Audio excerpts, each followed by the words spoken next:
The outcasts of Kepler Station. The massive trading station orbited the gas giant Kepler 442b like a metallic tumor against the swirling amber clouds below. Ships from dozens of species docked and departed in endless cycles, their hulls gleaming under the harsh light of twin suns. But in the darkest corner of the station's lower levels, where the artificial gravity generators hummed with an almost sickly vibration, lived the unwanted. Captain Elena Vasquez stepped off the transport pod and immediately wrinkled her nose. The air recyclers down here worked, but barely. The smell of ozone mixed with something she couldn't quite identify. Desperation, perhaps. Her boots clicked against the corroded metal flooring as she made her way through corridors lined with makeshift shelters and jury-rigged power cables. "Another human," wheezed a voice from the shadows. "Come to gawk at the freaks?" Elena turned toward the sound and found herself face to face with a creature she'd only seen in xenobiology textbooks. A Vorthak, one of the few survivors of their species' homeworld destruction. His chitinous exoskeleton was cracked in several places, poorly mended with synthetic patches. 4 arms hung at his sides, the lower 2 ending in delicate manipulator claws that trembled slightly, a sign of malnutrition. "I'm looking for someone to hire," Elena said simply. "Heard this was the place to find workers others won't take." The Vorthak's compound eyes glittered with something between hope and suspicion. "Zektar the shipwright won't work for slavers." "Good thing I'm not one." Elena extended her hand in the human gesture of greeting. After a moment's hesitation, Zektar wrapped one of his upper arms around her forearm, the Vorthak equivalent of a handshake. Behind Zektar, other figures began to emerge from the shadows. Elena's breath caught as she recognized species she'd thought extinct or scattered beyond gathering. There was a helix, her crystalline body dimmed to almost gray, the bioluminescent patterns that should have pulsed with vibrant life barely flickering. Beside her stood something Elena had never seen before, humanoid but covered in what looked like living metal, its surface reflecting the dim overhead lights in fractured patterns. "I am resonance of distant stars," the crystalline being said, her voice like wind chimes in a gentle breeze. "These are my companions. We were told humans only hire their own kind." Elena looked around at the group that had gathered, maybe 30 individuals representing a dozen species, all with that same look, the hollow expression of those who had been rejected so many times they'd stopped hoping for acceptance. "Whoever told you that was wrong," Elena said. "I need a crew for a salvage operation. Deep space, dangerous work, but the pay is real and the percentage split is fair. No questions about your past, no species discrimination, and no one gets left behind." The metal-skinned being stepped forward. When it spoke, its voice resonated from multiple points on its body simultaneously, creating an eerie harmony. "I am designated Forge Walker 9. My people, the Amalgam, are considered unstable by galactic consensus. Why would you trust us?" Elena had read about the Amalgam, a synthetic species that had achieved consciousness and promptly been banned from most civilized space after a few incidents of aggressive territorial expansion. The galactic community's solution had been simple: scatter them and make employment illegal. "Because," Elena said, looking directly into Forge Walker 9's optical sensors, "I've learned that the most dangerous thing in the universe isn't what people fear, it's what they waste." She pulled out a data pad and activated a holographic display. The image showed a derelict ship floating in an asteroid field, its hull scarred and twisted but intact. "This is the Sovereign's Dream, a luxury liner that went missing 3 years ago. Pirates hit it, took what they could carry, and left it to drift. The insurance company wants it recovered." Zektar's mandibles clicked excitedly as he studied the image. "Kaleidoscope-class vessel. Ion drives, quantum navigation array, passenger complement of 800. The hull alone is worth millions of credits. Exactly. But here's the problem. The ship is in the Nexus graveyard, where the gravitational fields of 3 dead stars create a maze that changes every few hours. Most salvage crews won't touch it. The ones that tried either came back empty-handed or didn't come back at all. Resonance of distant stars' crystalline forms suddenly blazed with soft blue light. The gravitational harmonics. I could navigate that. My people evolved in similar conditions before our star collapsed.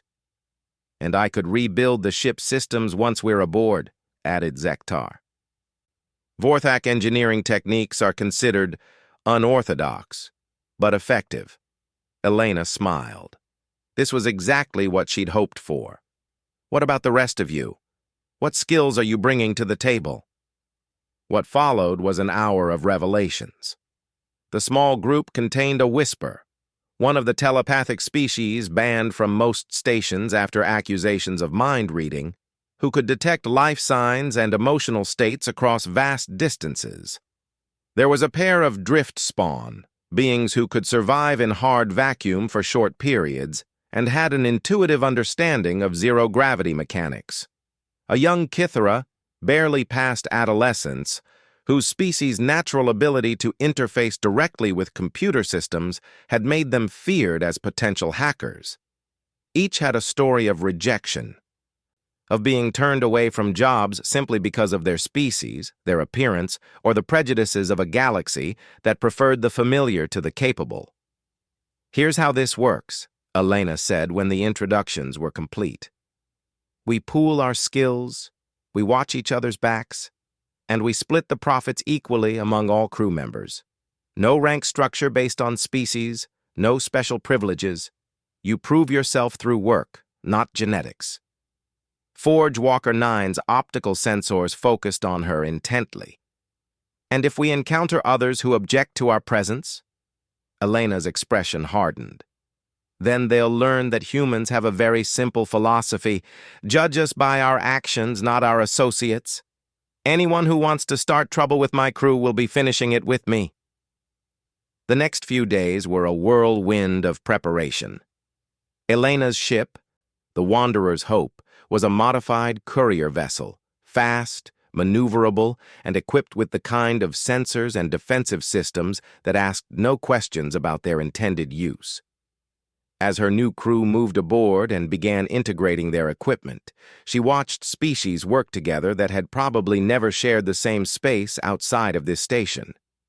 Zektar installed additional repair bays in the cargo hold, his 4 arms moving with mechanical precision as he wielded tools designed for completely different anatomy. The Helix, resonance of distant stars, interfaced her crystalline neural matrix with the ship's navigation computer, creating hybrid systems that could process gravitational data in ways no standard computer could match.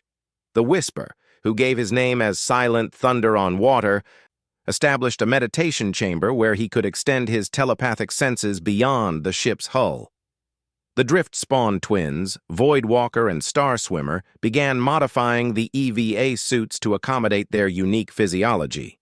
Most remarkably, young Kithara, who insisted Elena just call her Kai, began interfacing with every system on the ship, learning its quirks and capabilities with the kind of intuitive understanding that would have taken human engineers months to achieve.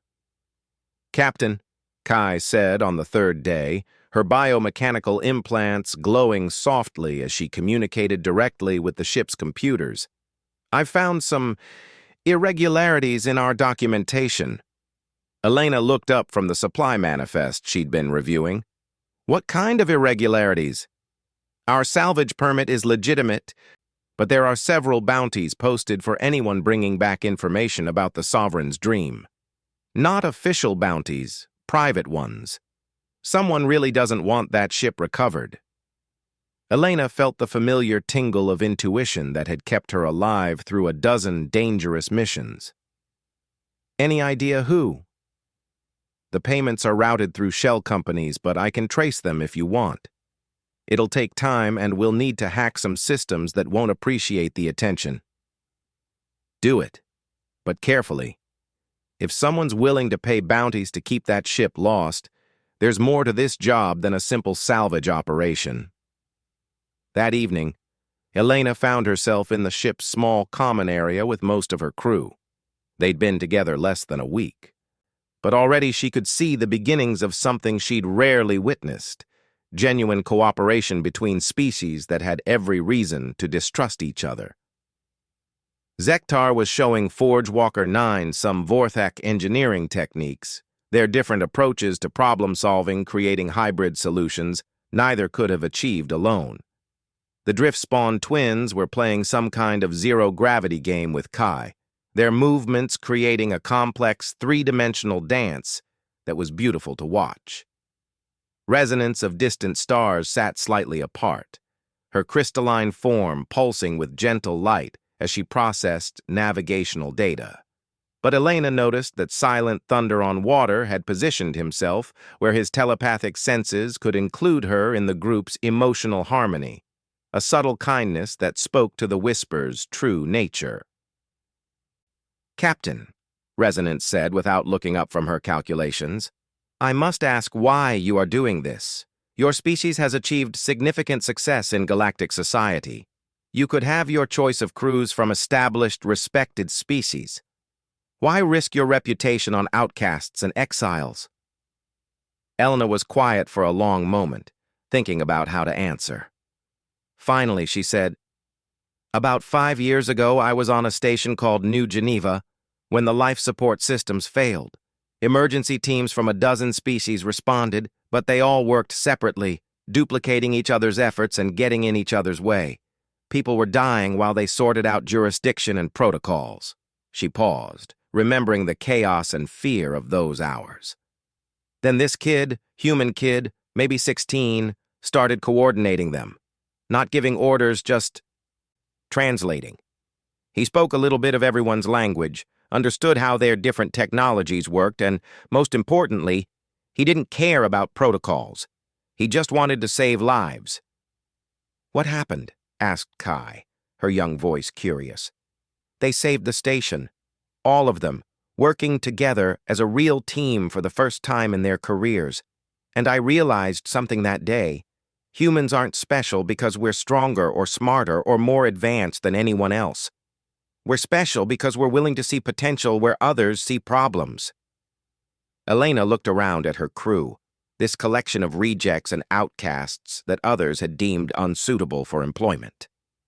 "Every species here has abilities that could revolutionize space travel, engineering, navigation, or communication. But they're sitting in the bottom levels of a trading station because the galaxy would rather maintain its prejudices than explore its possibilities." Silent Thunder on Water's mental voice whispered directly into her mind, carrying undertones of gratitude and determination. "Then let us show them what they have discarded." Elena smiled. Tomorrow they would begin their journey into the Nexus graveyard, into dangers that had claimed other crews and mysteries that someone was paying to keep buried.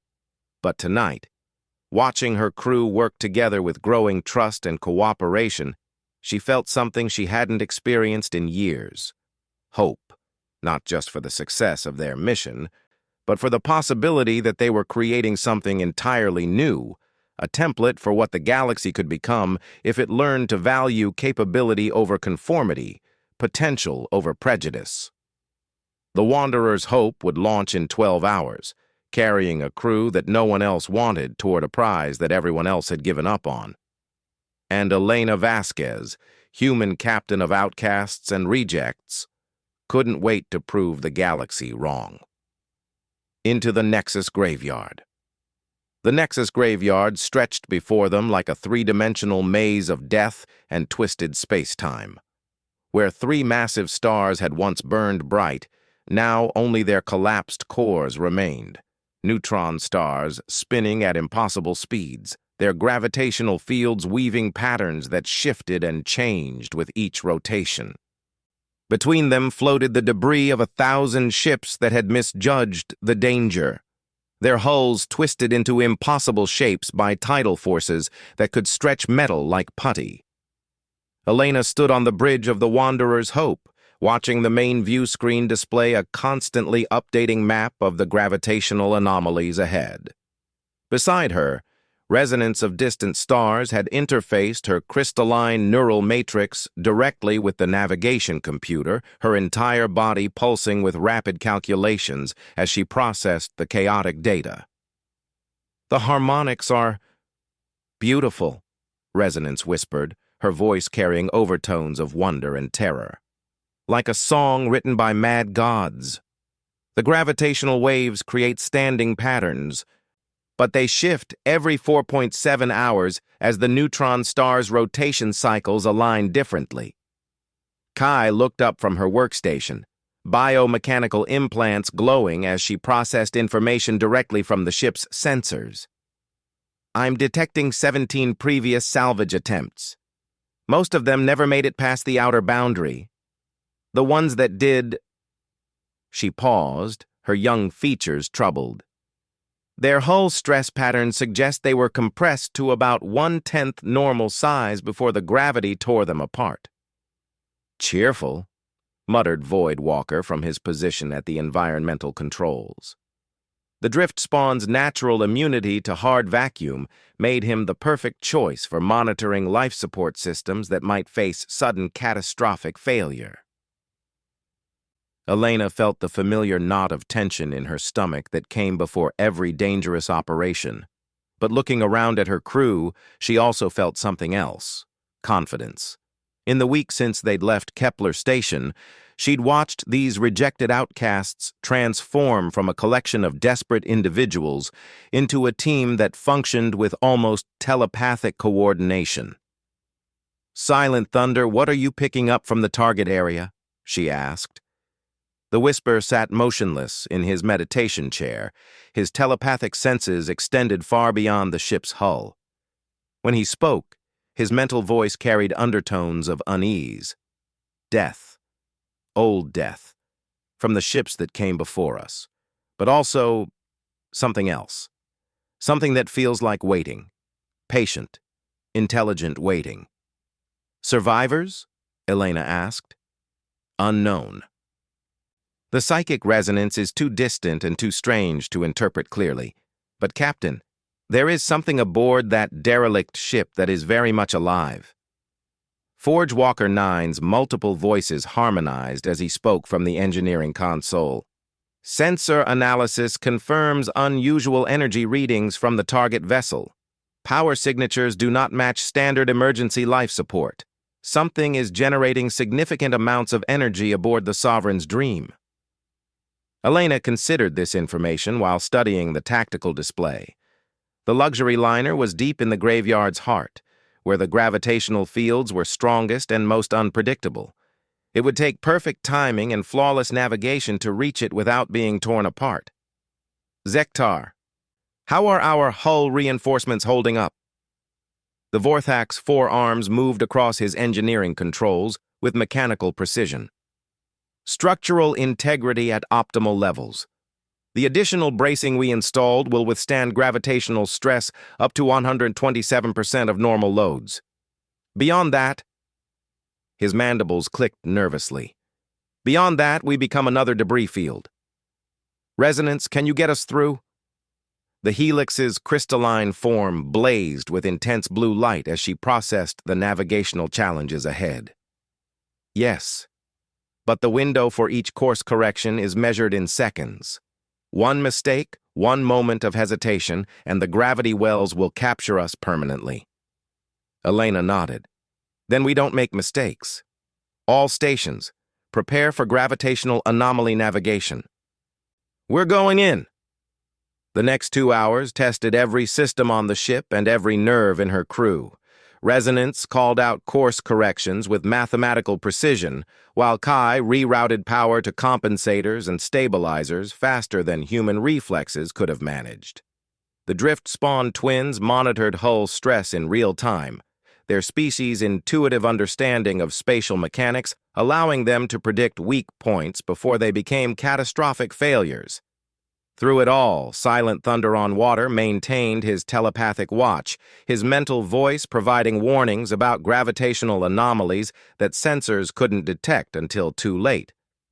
Tidal force spike, bearing 047 Mark 12, duration approximately 40 seconds. Elena threw the ship into a spiraling, evasive maneuver that would have made most crews sick, but her mixed-species team adapted to the shifting gravity with remarkable coordination. When a massive piece of debris, the twisted remains of a heavy cruiser, tumbled toward them through a gravity well, Forge Walker 9's predictive algorithms calculated an escape vector, while Zektar rerouted power to the engines with the kind of split-second timing that few beings could achieve. "There," Kai called out suddenly. "Bearing 135 Mark 22. The Sovereign's Dream!" Elena's breath caught as the derelict ship appeared on their screens.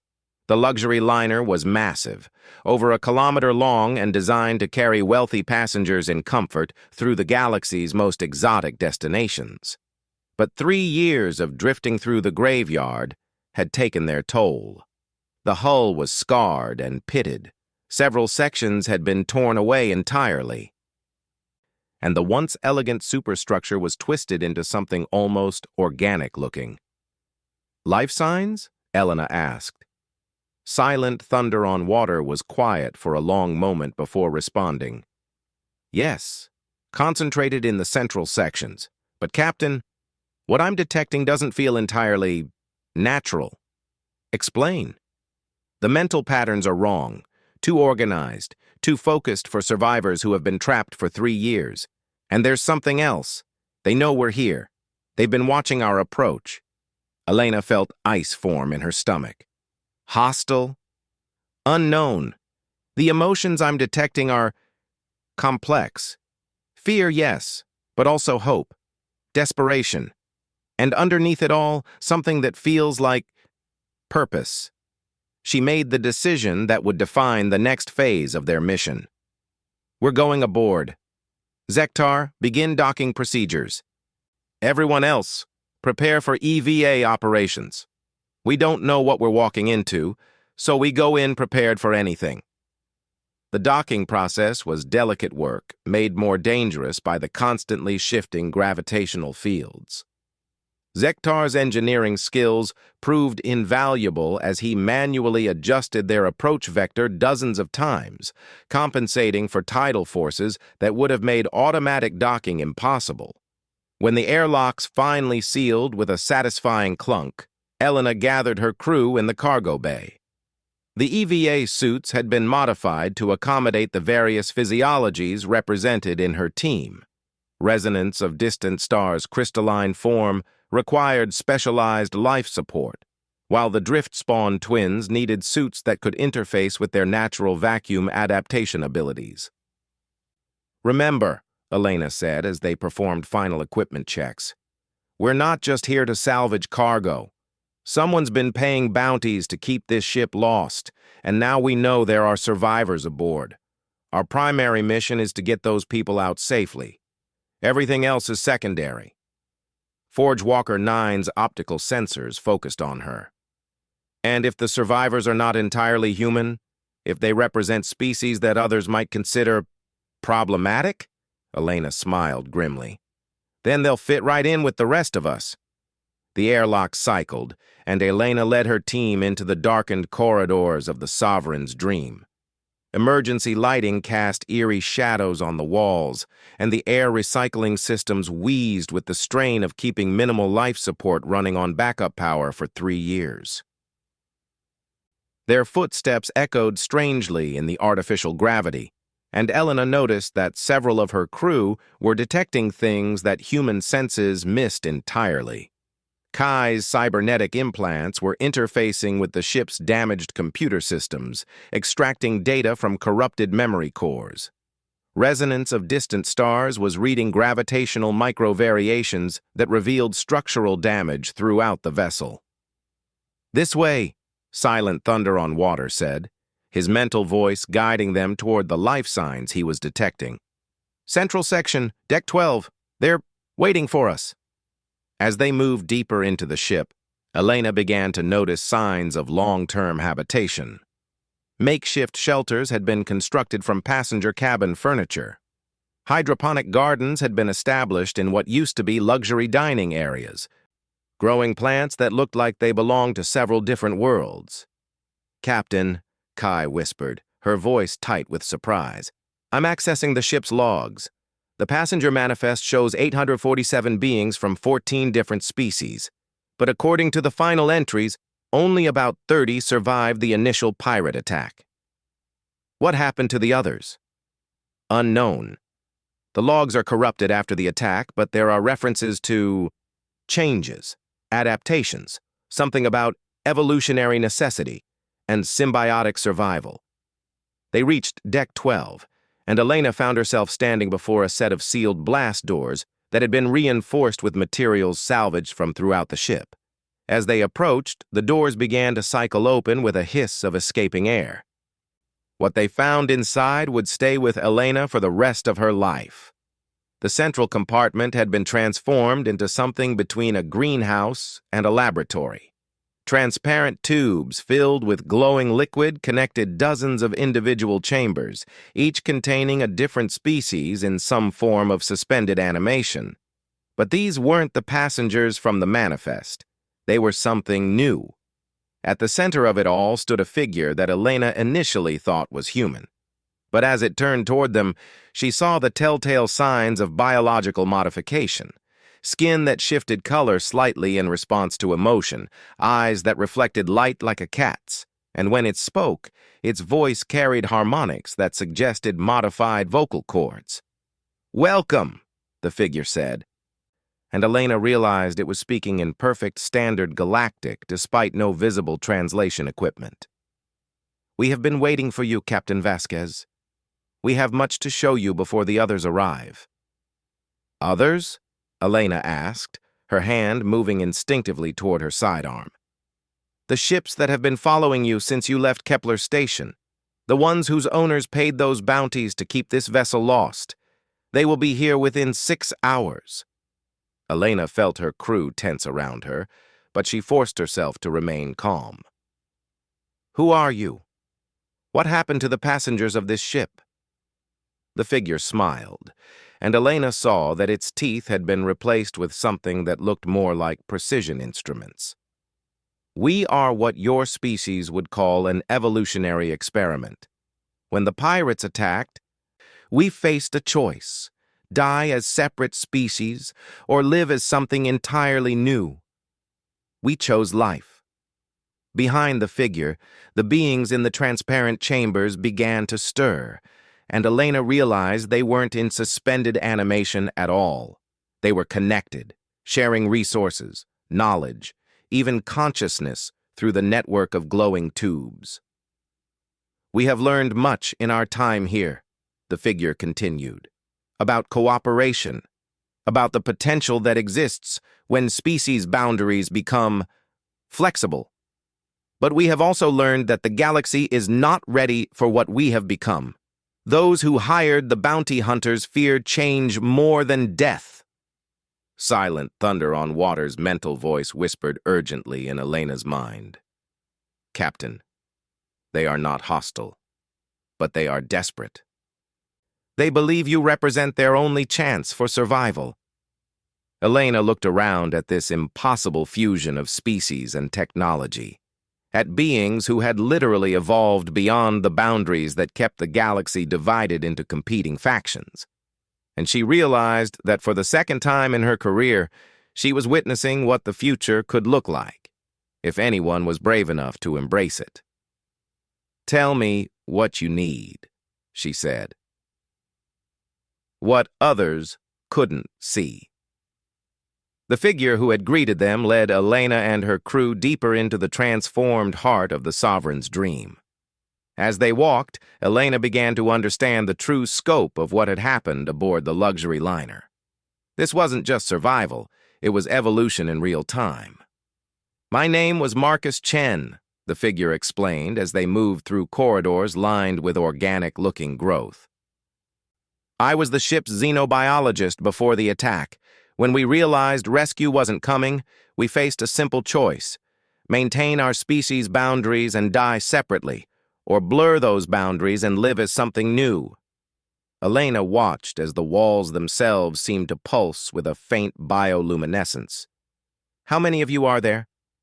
That's a complex question now. 37 individual consciousnesses remain, but we share resources, knowledge, even memories through the symbiotic network. Are we still separate beings, or have we become something singular? The distinction matters less each day.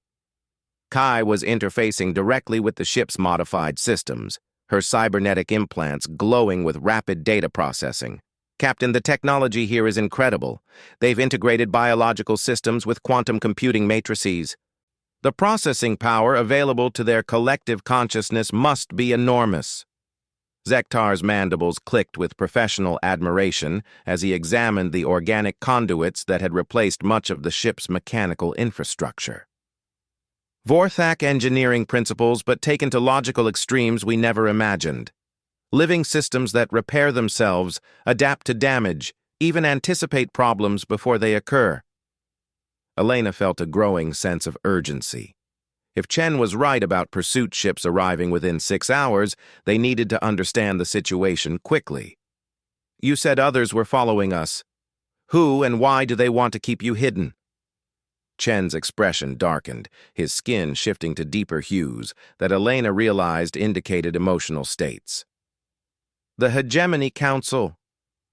When word leaked that survivors from the Sovereign's dream were not just alive but had achieved some form of enhanced cooperative existence, they classified the entire incident as a biological hazard. Meaning they've authorized complete sterilization of this vessel and anyone who's had contact with us. They see what we've become as a threat to the established order of galactic civilization. Silent thunder on water's mental voice carried overtones of alarm as it whispered in Elena's mind. Captain, he speaks truth. But there is more. They fear what you represent as much as what these survivors have become. Elena turned to the whisper. Explain. A human captain working with species they consider inferior or dangerous, a crew that functions with perfect cooperation despite having no common cultural background. You are already demonstrating the principles these survivors have taken to their logical conclusion. The implications hit Elena like a physical blow. They're not just trying to cover up what happened here, they're trying to eliminate the proof that their prejudices are wrong. Chen nodded gravely. You and your crew represent something the hegemony cannot tolerate. Evidence that the galaxy's current social structures are not just inefficient, but actively harmful. We have spent 3 years documenting our enhanced capabilities, preparing for the day when we could share our discoveries with those ready to listen. He led them into a vast chamber that had once been the ship's main ballroom. Now it housed something that looked like a living computer. Organic matrices that pulsed with data flow, tended by beings whose species Elena couldn't immediately identify. Their forms had been so modified by the symbiotic process that traditional biological classifications no longer applied. This is our memory core, Chen explained. Everything we've learned about interspecies cooperation, about the technologies that emerge when you combine different evolutionary approaches, about the social structures needed to make such cooperation sustainable. 3 years of research that could revolutionize galactic civilization. Resonance of distant stars suddenly blazed with brilliant light, her crystalline form resonating with harmonic frequencies that made the air itself sing. I can interface with this system. The data storage methods are unlike anything in current use. Multidimensional matrices that encode information in quantum states. Do it, Elena said immediately. Download everything. If the hegemony wants to bury this knowledge, we need to make sure it survives. As Resonance began her interface with the organic computer system, Elena found herself studying the modified beings who tended the memory core. What struck her wasn't their alien appearance. She'd grown accustomed to working with diverse species. It was their behavior. They moved with perfect coordination, anticipating each other's needs and actions in ways that went far beyond mere teamwork. "How do you maintain individual identity within such deep integration?" she asked Chen.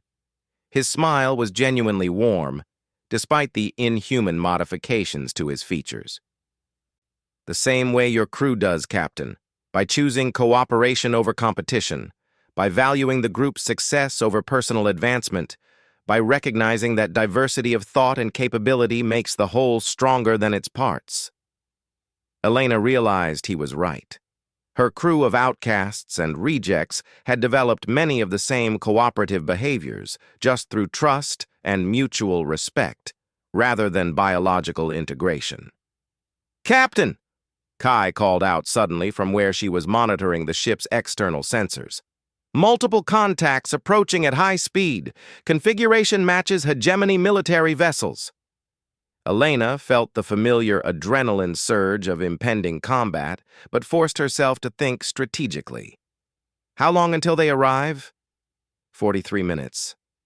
"Resonance?" "How much longer for the data transfer?" The helix's crystalline form pulsed with rapid calculations. "The information density is enormous. At current transfer rates, approximately 2 hours." Elena made the decision that would define not just their mission, but potentially the future of galactic civilization. "Then we fight for time. Zektar, what's the status of this ship's weapons systems?" The Vorthak's 4 arms moved across his portable diagnostic equipment. "Largely destroyed in the original pirate attack, but the hull is intact, and the modified systems have given it some unusual capabilities." Chen stepped forward, his expression intense. "Captain, there is another option. We can accelerate the integration process. Your crew could interface directly with our network, gaining access to our accumulated knowledge and enhanced capabilities." Elena felt her crew's immediate tension. The offer was tempting. Enhanced abilities, shared knowledge, perfect coordination. But it also meant fundamental changes to who they were as individuals. "What are the risks?" she asked. "Unknown in the long term. The process is reversible in the early stages, but extended integration creates permanent changes. You would still be yourselves, but more than yourselves." Elena looked around at her crew, reading their expressions and body language with the intuitive understanding that had developed over their weeks together. They were afraid, but not of the modifications themselves. They were afraid of losing what they'd built together, the trust, the cooperation, the sense of belonging that none of them had found anywhere else in the galaxy. "There's a third option," Elena said suddenly, inspiration striking like lightning. "We don't fight their ships and we don't hide. We prove them wrong publicly." "Explain," Chen said, his enhanced hearing catching nuances in her voice that pure humans would have missed. "The hegemony's power depends on maintaining the fiction that species cooperation is impossible without strict hierarchical control. But what if we broadcast everything? Not just your research data, but a real-time demonstration of what happens when beings work together as equals." Kai's eyes lit up with understanding. "An open transmission to every inhabited system in this sector. Let the galaxy see for themselves what the hegemony is trying to destroy." "Exactly. Silent thunder. Can your telepathic abilities interface with their communication systems?" The whisper was quiet for a moment, then his mental voice carried overtones of excitement. "Yes. Through the organic network, I could extend my range far beyond normal limits. But, Captain, once we begin transmitting, there will be no concealment. The hegemony will know exactly where we are and what we're doing." "Good. Let them come. Let them try to destroy us while the galaxy watches." The next 30 minutes were a frenzy of preparation. Chen's people activated systems that had been dormant for years, bringing the Sovereign's Dreams communication arrays online with capabilities enhanced far beyond their original specifications. Resonance of distant stars interfaced her navigation skills with the ship's modified engines. preparing to maneuver the massive vessel through the gravitational maze if necessary. Most importantly, Elena's crew began working directly with the ship's enhanced beings, sharing knowledge and techniques without the need for full biological integration. Zektar's engineering expertise combined with their living systems to create hybrid technologies that neither could have achieved alone. The drift-spawn twins merged their vacuum survival abilities with the ship's organic hull repair systems. When the hegemony ships finally arrived, they found something unprecedented waiting for them. "This is Admiral Koreth of the Hegemony Fleet," came the transmission on all standard frequencies. "You are harboring biological hazards in violation of galactic health codes. Surrender immediately for decontamination processing." Elena activated the ship's enhanced communication system, and her response went out not just to the military vessels, but to every receiver in a dozen star systems. "This is Captain Elena Vasquez of the salvage vessel Wanderer's Hope. We're transmitting from aboard the luxury liner Sovereign's Dream, where we've discovered survivors who've achieved breakthrough advances in interspecies cooperation."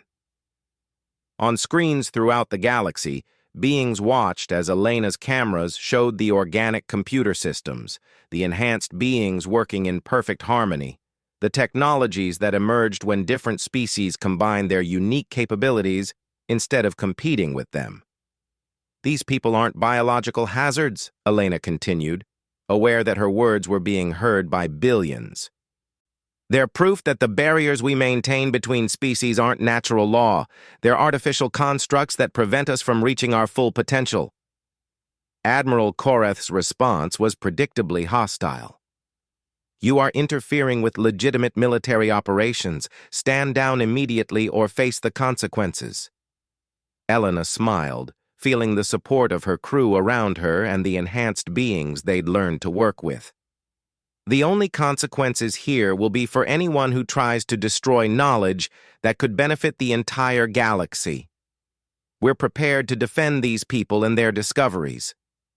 The battle that followed would be studied in military academies for generations, not because of the tactics or weapons used, but because of what it demonstrated about the power of true cooperation.